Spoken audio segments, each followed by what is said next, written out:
The hostess looked him over once, shoes worn at the toe, shirt with a crease that hadn't been pressed right, a baby girl asleep against his shoulder, one small fist curled in the fabric of his collar. She didn't need more than that. "This place isn't really suited for your kind of evening," she said. And the words landed like something thrown. He hadn't even spoken yet. He opened his mouth to explain maybe, or just to try, and that was when she raised her hand. The sound filled the room. The baby jolted awake and screamed. Every head in the restaurant turned. Silverware stopped moving. Glasses went untouched. A woman near the window pressed her hand over her mouth. No one stood up. No one said a word. He stood there, cheek stinging, holding his daughter tighter. Then, very slowly, he reached into his pocket and took out his phone. No anger in his face. No trembling lip. Just a man making a call. 12 minutes later, the front door opened. The restaurant manager came out at nearly a run, face the color of old chalk, and the hostess, who had just struck a stranger in full view of a dining room full of people, dropped to her knees on the marble floor. Daniel Hartwell woke up at 5:15. Same as always. Before the alarm had a chance to go off. He lay still for a moment in the gray half-light, listening. The radiator ticked. A car rolled slowly down the street outside. And then, from down the hall, the small shuffling sound of Nora turning over in her crib, not crying, just moving, rearranging herself in sleep. He got up. The apartment was small, 2 bedrooms, one that he slept in and one that belonged to Nora, which he'd painted a soft white the week after she came home from the hospital. He'd done it himself, working through a Saturday night with the windows open. A cup of coffee going cold on the sill. That was 22 months ago. He still noticed the one spot near the baseboard, where the roller had dripped. He made oatmeal. He warmed a bottle. He pulled on his clothes in the dark bathroom without turning on the light. A habit he'd developed without thinking, because there was always something sleeping nearby worth protecting. She greeted him the way she always did, standing at the rail of her crib, both arms raised, her face splitting open with a grin that had no calculation in it whatsoever. He lifted her and held her against his chest, and for a moment, just a moment, the particular weight of the morning settled into something he could carry. His name was Daniel Hartwell. He was 34 years old. He worked in information technology, the unglamorous side of it, the kind that involved late-night server migrations and phone calls from people who couldn't print. He freelanced for 3 or 4 mid-sized companies that paid on 30-day net and sometimes forgot. He owned a 7-year-old Civic with a dent above the left rear wheel well. He kept his expenses written in a small notebook in the kitchen drawer because he found the habit easier than an app. He was not a man who drew attention to himself. He didn't try to.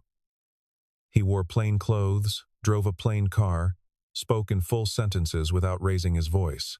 Colleagues liked him without quite knowing why. Neighbors waved. Nobody knew much about him. They didn't know, for instance, that 6 years ago, before Nora, before the apartment, before the freelance notebooks, he had built and sold a network security consultancy that was acquired for just over $40 million. They didn't know he had kept a minority stake. They didn't know what that stake was worth now. He didn't mention it. There was no reason to. Money, in his experience, was most useful when it didn't announce itself, when it simply allowed you to move through the world without friction, to make the decisions you needed without consulting a spreadsheet at 2 in the morning. He lived comfortably but without display. He drove the Civic because it was reliable.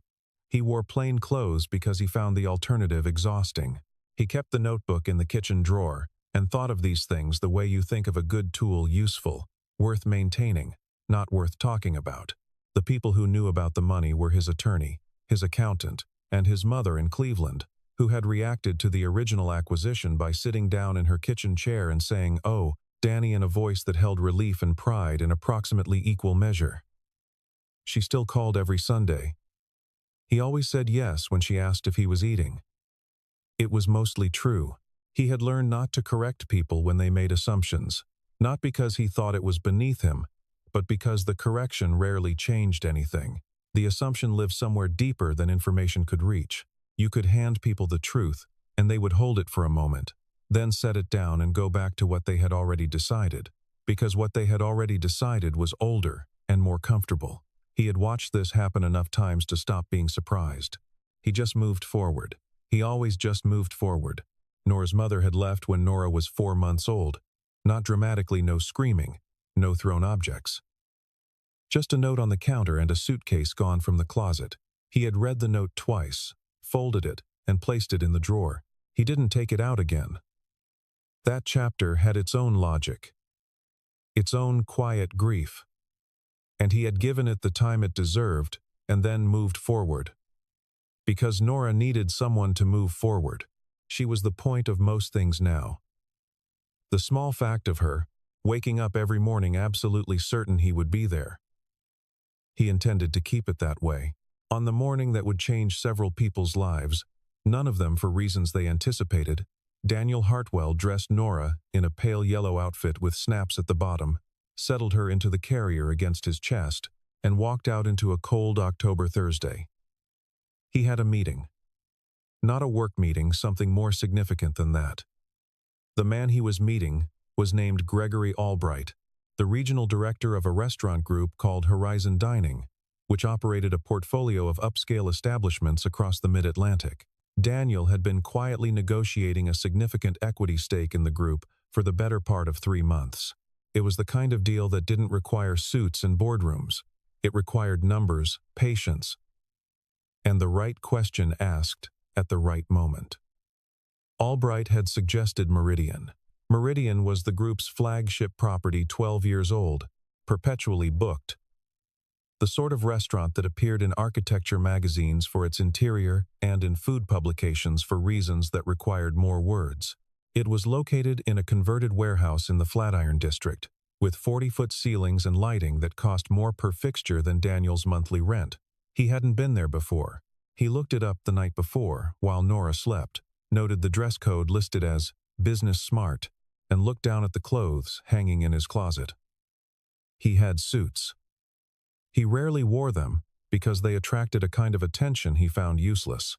He chose dark slacks, a good wool coat, a shirt he'd had for 3 years that still held its shape.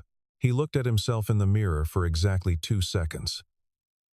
He looked like a man who didn't need to explain himself. He buckled Nora into the carrier, gathered the small bag he always brought for her spare outfit, bottle, the soft cloth duck she was currently attached to, and headed for the door. He did not know what was waiting for him inside. Meridian announced itself quietly from the street brass numerals above a black awning, a door of dark oak. 2 topiary trees flanking the entrance, the kind of building that knew what it was and felt no need to shout. Daniel pushed through the door at 11:45. The lunch service hadn't hit full velocity yet, maybe a third of the tables occupied. Low conversation. The particular hush of a room that took its acoustics seriously. The ceilings were extraordinary exposed beams, pendant lights like long-necked birds. Nora looked up at all of it with wide brown eyes and made a small sound of appreciation. The hostess stand was a single curve of dark walnut near the entrance, flanked by a low arrangement of white flowers. Behind it stood a young woman in a fitted black blazer, her hair pulled back, her posture suggesting someone who had been told many times that she was the face of something important and had decided to believe it fully. Her name tag read, Cassandra. She looked up when Daniel walked in. The scan took about 1 second. Shoes, jacket, baby carrier, the slightly faded strap on the diaper bag, and something shifted in her expression. Not rudeness exactly, not yet. Something cooler. "Good morning," Daniel said. "I have a reservation under Hartwell, 11:45. Cassandra looked at her screen. Her fingernail moved in a small arc across the surface. She looked back up. "I'm not finding that. Hartwell. Hartw. I know how to spell it." She looked again, then closed the screen with a subtle finality. "I'm sorry. We don't have anything under that name." Daniel was quiet for a moment. He'd confirmed with Albright's assistant 2 days ago. He knew the reservation was there. "Could you try under Albright?" Gregory Albright. Another look. Another careful closing of the screen. We have an Albright party, but that's a table for 2 adults, and we're not set up for. She gestured, very briefly, at Nora. This isn't really a family dining concept. She's 22 months old, Daniel said.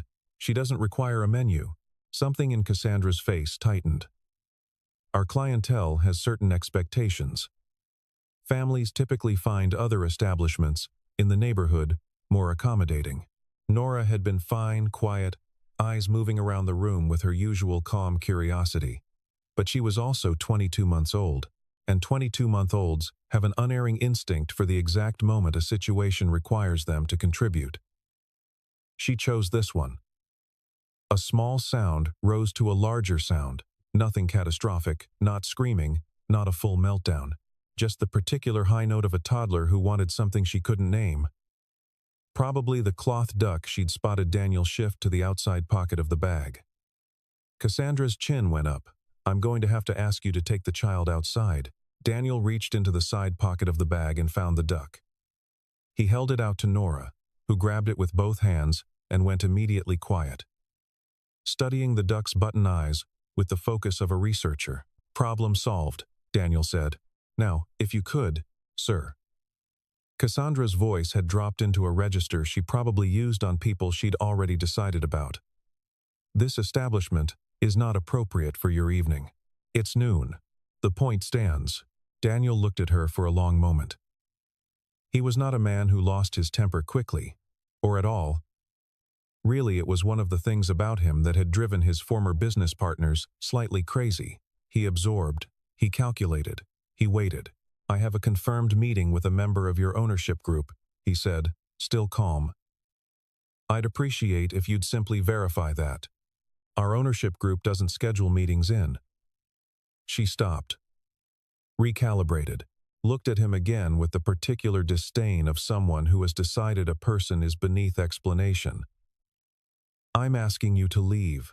What happened next was witnessed by 11 people at confirmed positions in the dining room, 2 servers near the east wall, and 1 busboy near the kitchen pass. Daniel had started to speak. He'd raised one hand slightly, not threateningly, the gesture of a man trying to make a point clearly, and Cassandra had misread it, or chosen to misread it, or in some panicked calculus, decided that this was the moment to escalate before he could. Her hand moved.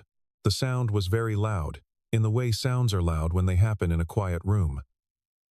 A single sharp crack, almost like a door slamming in a house you thought was empty. Nora dropped the duck.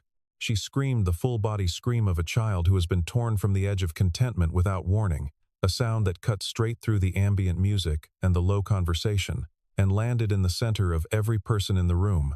Heads turned. A woman halfway through her salad set down her fork. A man near the window said something under his breath that might have been a curse. Daniel's cheek burned. He stood completely still. One hand went to the back of Nora's head, instinctive, the way you'd cup a flame in the wind. She pressed her face against his collar and cried, and he held her there and did not move and did not speak. Cassandra had gone very white. She seemed to understand, in the immediate aftermath, that she had done something that could not be undone. Her hand was still partially raised. The dining room was looking at her. She lowered her arm slowly, as if hoping the motion would go unnoticed. No one moved to intervene. No one at the nearby tables spoke. There was a particular moral cowardice in the silence of a room that has seen something wrong happen and decided collectively that it was not their problem. Daniel had encountered it before, in smaller ways, the averted eyes, the sudden interest in the middle distance. He didn't look at the room. He looked at Cassandra. There was a man at the table directly to his right who had been watching since the slap. He was maybe 45, broad through the shoulders, the kind of person who looked like he might say something. He hadn't. He was still not saying anything. He had picked up his glass of water and was looking into it with extreme concentration, as though reading a very small and important document printed on the surface of the water. Daniel noticed this without judgment, or at least without the kind of judgment that required anything from him. People made their choices in moments like this. He had made his. She tried to hold the look. She couldn't. She started. Daniel reached into his coat pocket with his free hand and took out his phone. "Sir, he dialed. He didn't put it on speaker, didn't announce who he was calling. Just lifted the phone to his ear, one hand still at the back of Nora's head, and waited. 2 rings. Gregory. His voice was completely even. "It's Daniel. I'm at Meridian. I'm going to need you to come down. Or send someone with authority." "Yes." A pause. Now would be better. He ended the call, put the phone back in his pocket. Then he stood in the entrance of the restaurant, his daughter crying quietly against his shoulder. And he waited.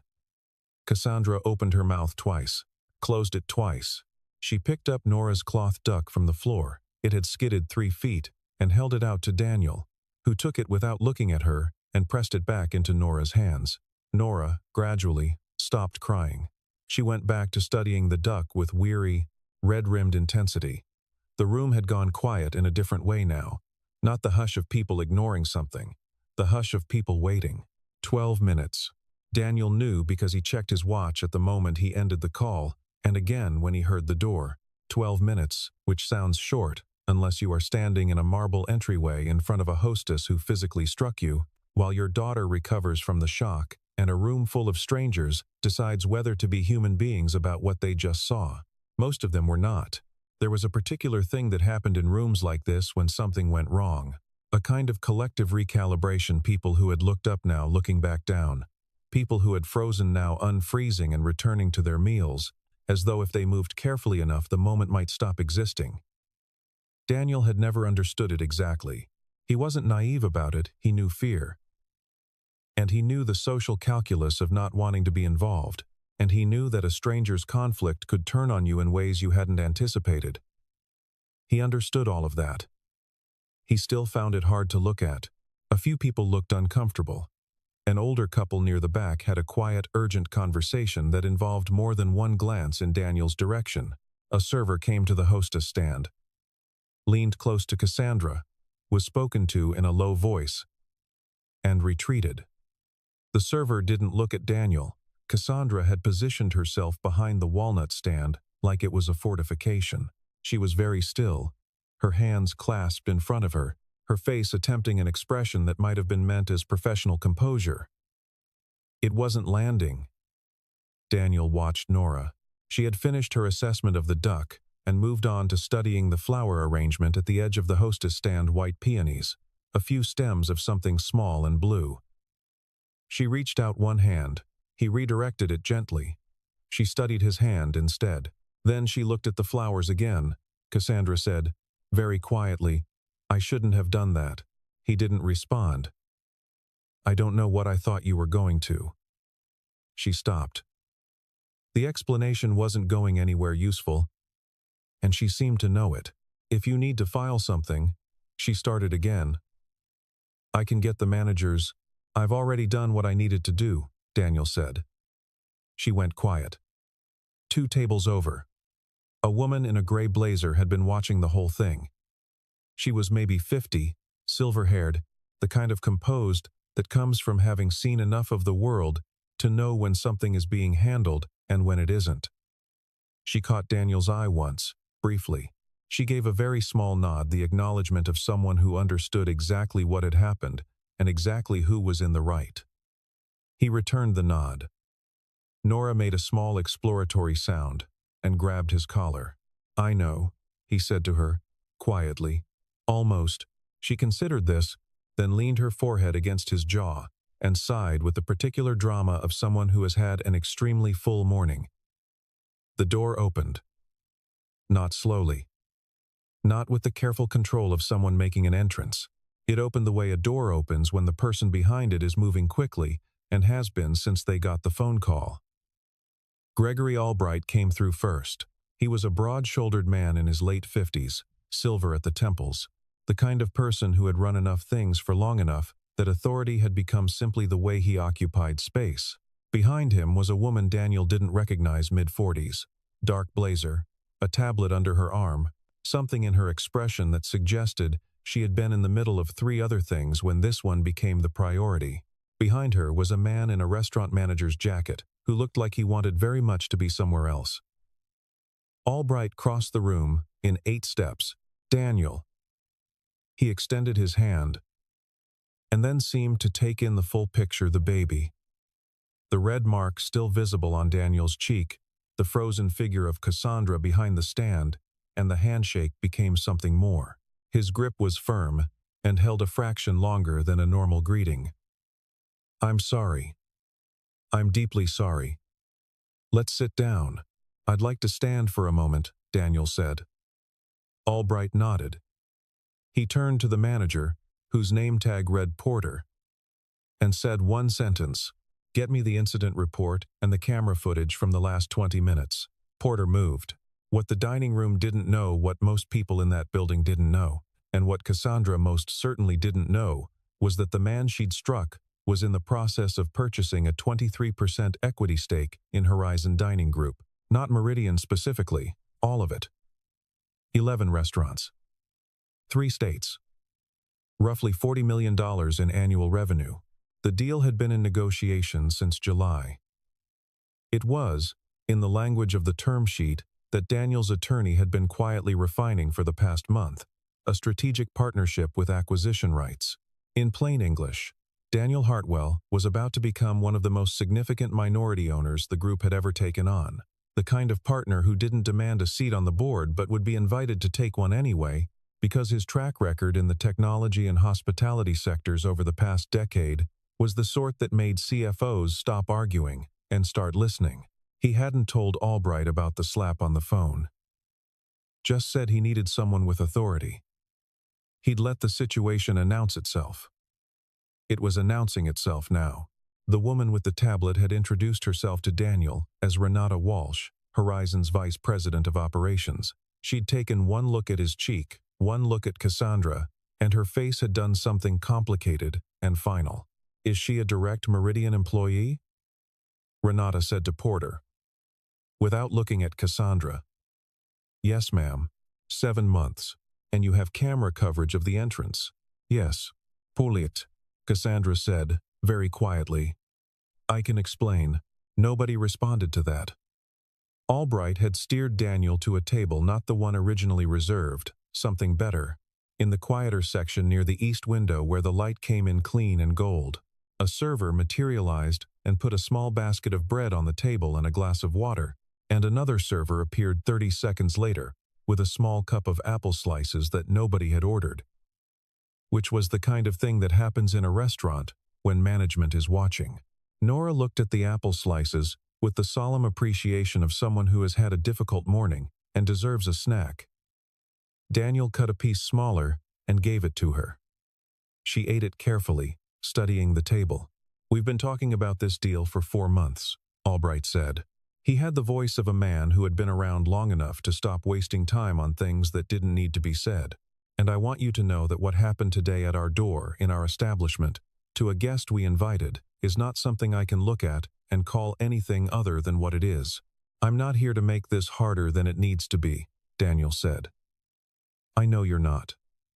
That's never been your style." Albright folded his hands on the table. "But I have to be honest with you. If I were in your position, I would be reconsidering whether this is the right partnership. I wouldn't blame you for that." Daniel was quiet for a moment.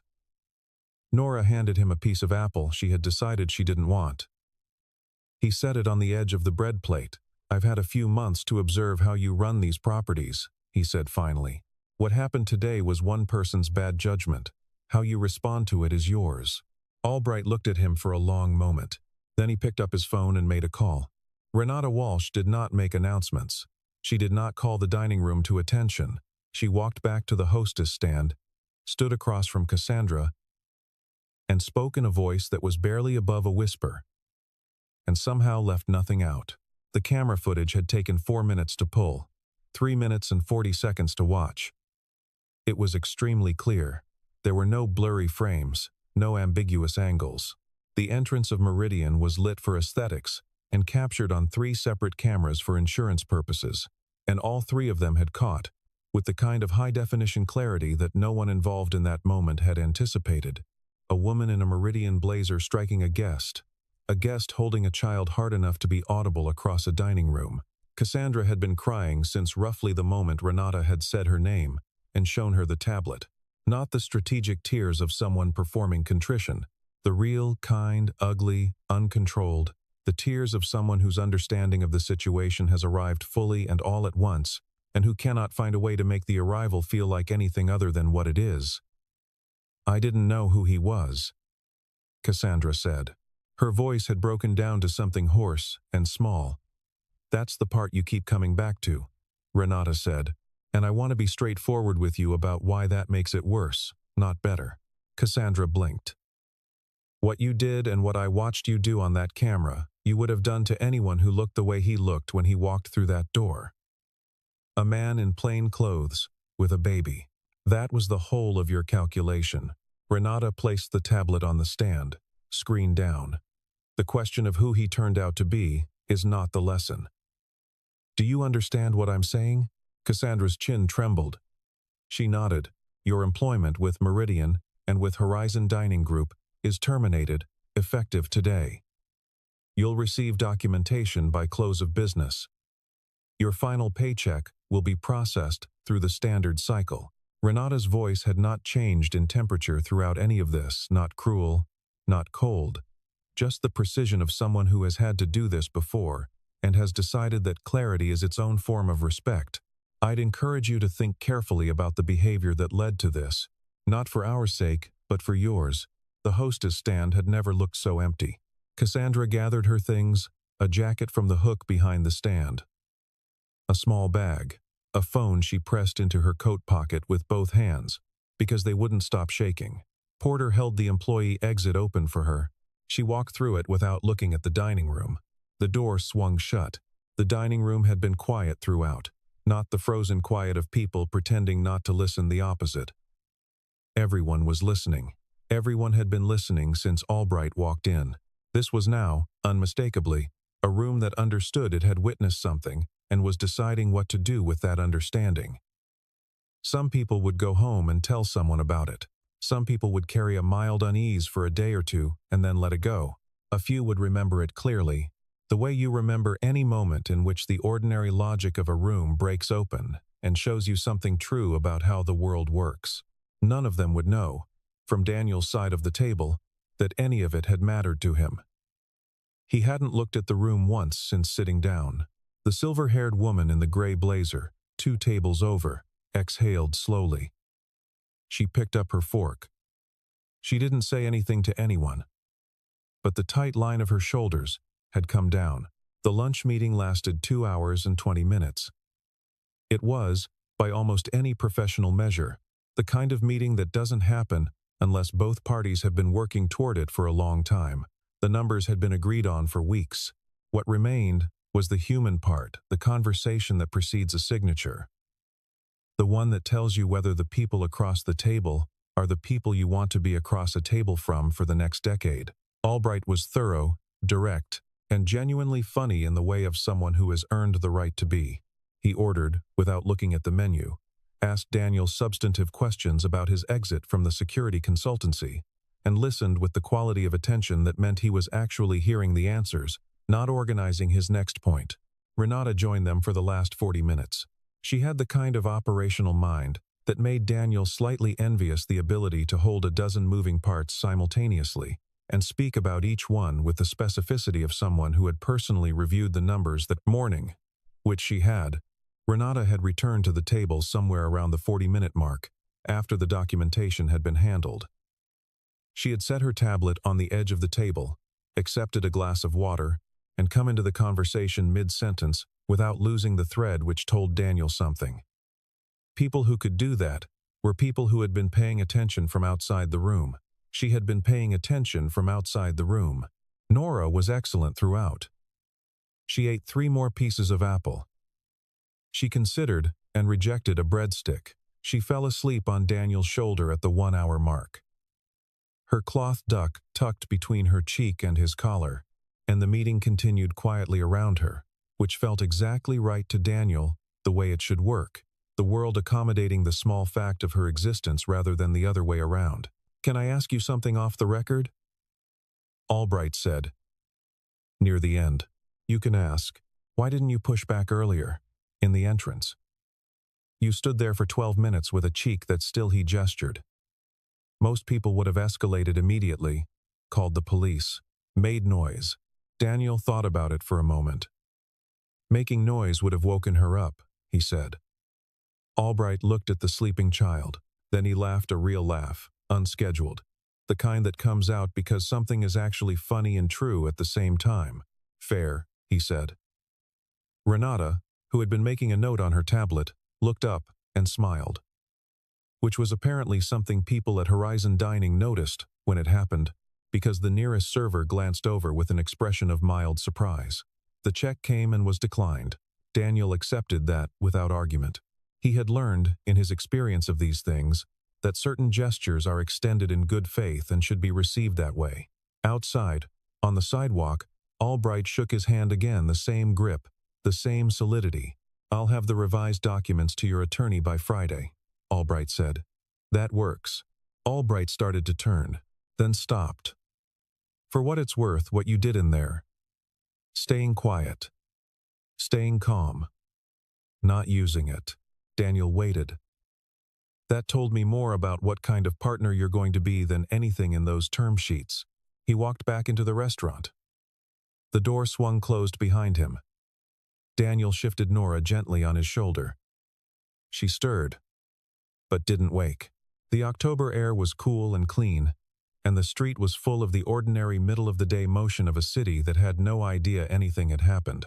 There are things that happen to people that they carry for a long time, not because the wound is so deep, but because the wound sits in a place that's hard to put down, some corner of yourself that still believes the world should be decent and keeps being surprised when it isn't.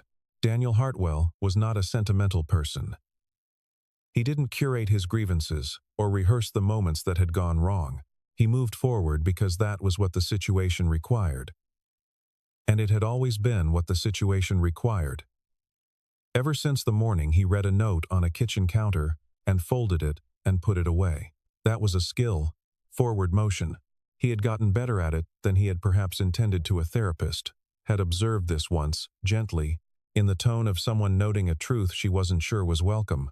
He had thought about it for several weeks and concluded she was probably right. Then he had moved forward, because that was what the situation required.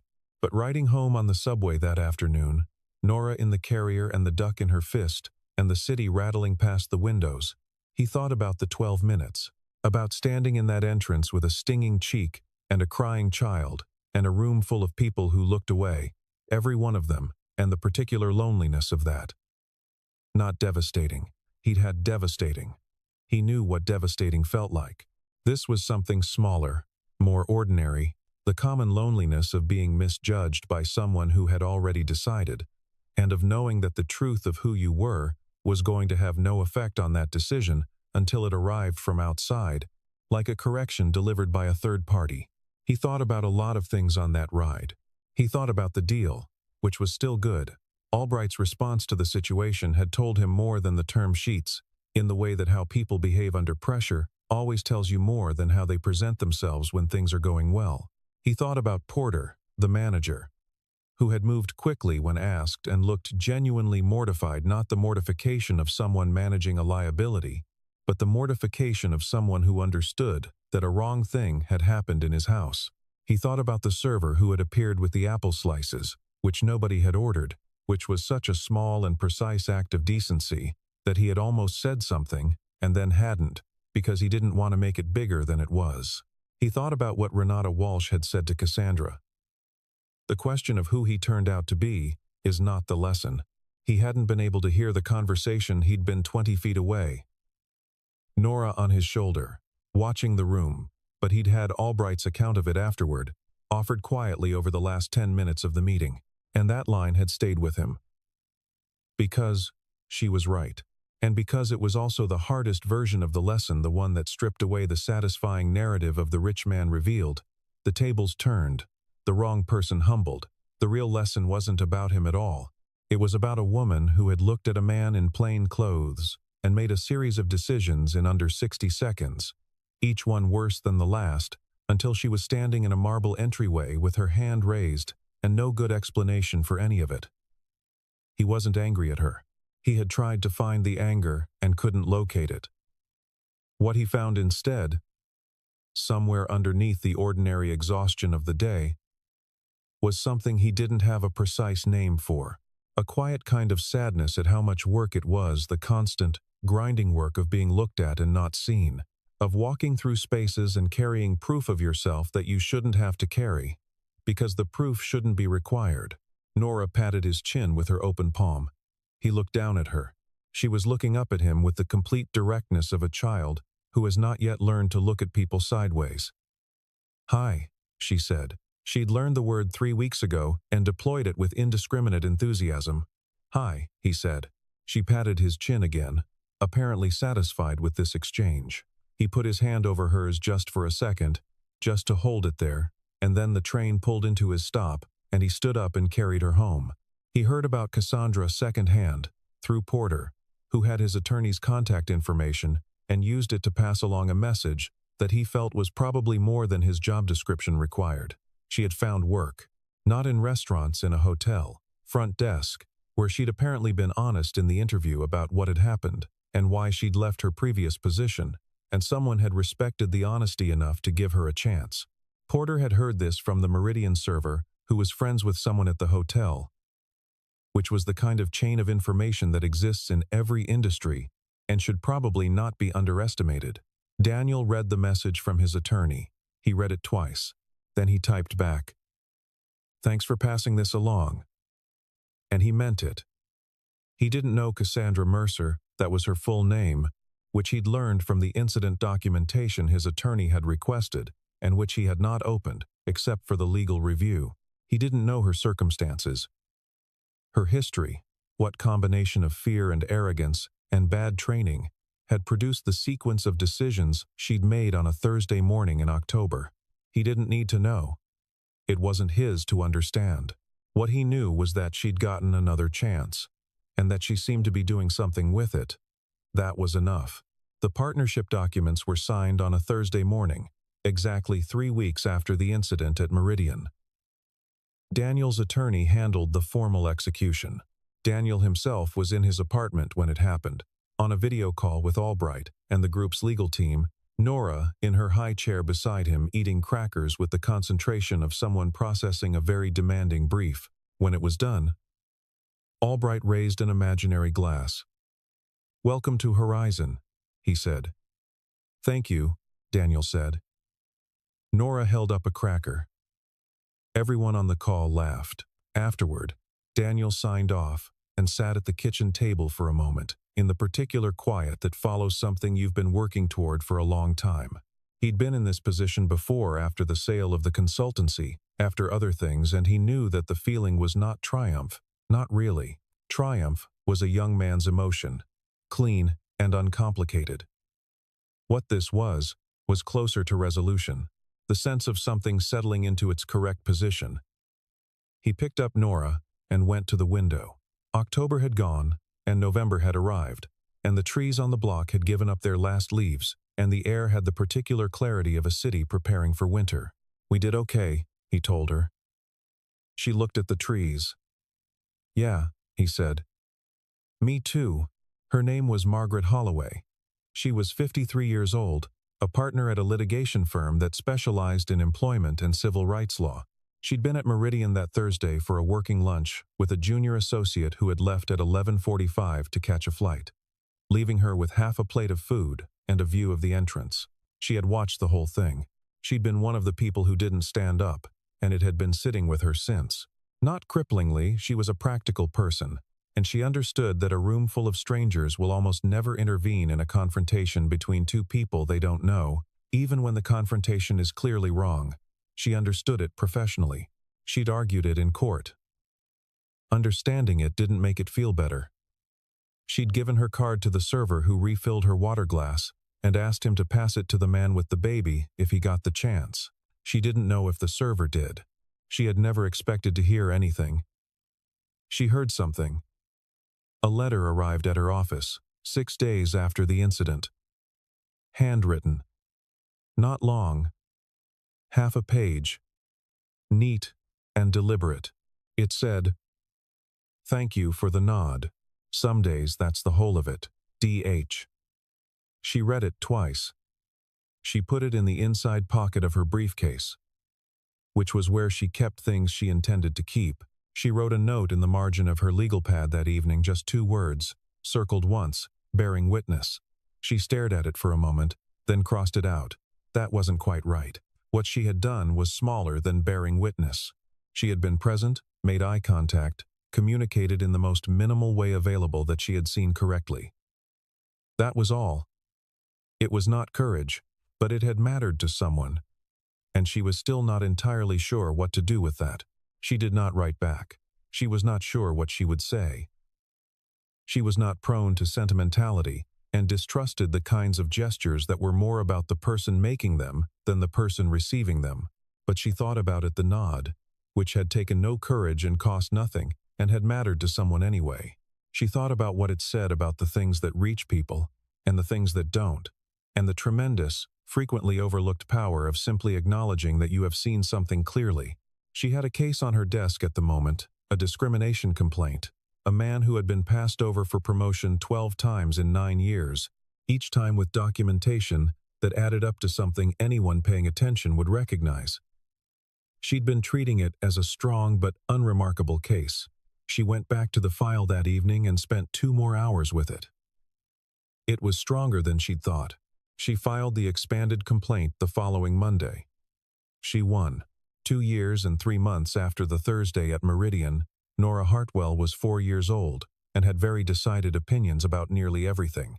She was particularly decided about restaurants. They needed to have good bread. The water glasses needed to be the tall kind, and under no circumstances was anyone permitted to rush through the dessert menu. Daniel had adopted these requirements without argument. On her 4th birthday, he took her to a place in the West Village that a colleague had recommended: small, warm tables that didn't wobble. Bread that arrived without being asked for. She wore a dress she'd selected herself, red with small white dots, which she had been planning to wear on her birthday since approximately August. The host at the door was a young man of maybe 22, Ernest, who looked at the reservation, looked at Nora, and said, "We have a corner table. It has the best view of the kitchen. I thought that might be interesting." Nora looked at him for a long, evaluative moment. "Yes," she said finally, with the gravitas of someone who has made difficult decisions before. He showed them to the table. It was the best table in the room. Daniel watched his daughter settle into her chair and arrange her napkin in her lap with considerable ceremony and pick up the children's menu that had been placed there ahead of them, and he thought not for the first time about the ordinary size of the things that shape you. A corner table. A decent host. Someone deciding, without being asked, that you deserved the good seat. Nora looked up at him over the menu. "Is this a good place?" she asked. He looked around the room. At the warm light, at the other tables, families and couples, and people alone with books. At the bread already on the table, which was in fact very good bread. "Yeah," he said. "I think it's a good place." She nodded, satisfied, and returned to the menu. She ran one small finger down the list of options with the intensity of someone doing important work. Daniel watched her and thought about how much of parenting was exactly this, standing just slightly back, holding the space open, letting the person inside the child figure out what she wanted without interference. He wasn't always good at it. He was better than he'd been at 2 years. She still had the cloth duck. It lived on her bookshelf now, between a picture book about the ocean and a small ceramic frog she'd insisted was her friend. The frog's name was Gerald, which she had announced with absolute certainty the day she received it and had never revised. Gerald had opinions. Gerald sometimes needed to be consulted before decisions were finalized. Daniel had learned not to question any of this. The interior life of a 4-year-old was sovereign territory, and the correct posture was respect for the borders. She'd brought the duck today. Anyway, it was in Daniel's coat pocket, its button eyes slightly worn from 2 years of careful study. He had no idea if she would remember this birthday. 4 was a borderline age for memory. Some things stuck, and some things dissolved. He hoped she would remember the bread. He hoped she would remember the corner table. He hoped she would remember, in some form that didn't require words yet, that the first door you walk through matters, that the person standing at it is telling you something about what's inside, and that the right answer is never to make someone feel small before they've had the chance to show you who they are. He would not tell her the Meridian story until she was much older. It wasn't a story for 4. It was a story for the age when you start to understand that the world has a habit of sizing people up wrong, and that dignity is something you carry for yourself because you can't always count on someone else to hand it to you. But that was later. There was a version of the story she would hear, not all of it, not the money part. Maybe not even the slap, just something about a place where someone had been unkind, and a place where someone had been kind. And the difference between them. She would understand that version at 4. She would understand a different layer of it at 10, and another at 16, and perhaps the full weight of it only when she had her own first experience of walking into a room and feeling the air shift because of what someone had decided about her before she opened her mouth. He hoped that experience came late. He hoped, if it came, that she would handle it the way he had tried to, not with silence born of fear, but with the quiet of someone who already knew who they were and did not require the room's permission to keep being that person. But that was later. Right now there was bread, and the kitchen was visible through the pass, and Nora had decided she wanted pasta in the shape of butterflies, and the room was warm, and everything was exactly what it should be. He poured her water-tall glass. She noticed approvingly, and picked up his own menu. Outside, November was settling in, gray and quiet. Inside, his daughter was laughing at something, a joke she'd made to herself, something to do with the butterfly pasta, and he had no idea what it was, and it didn't matter, because the sound of it was enough. It was more than enough. It was everything.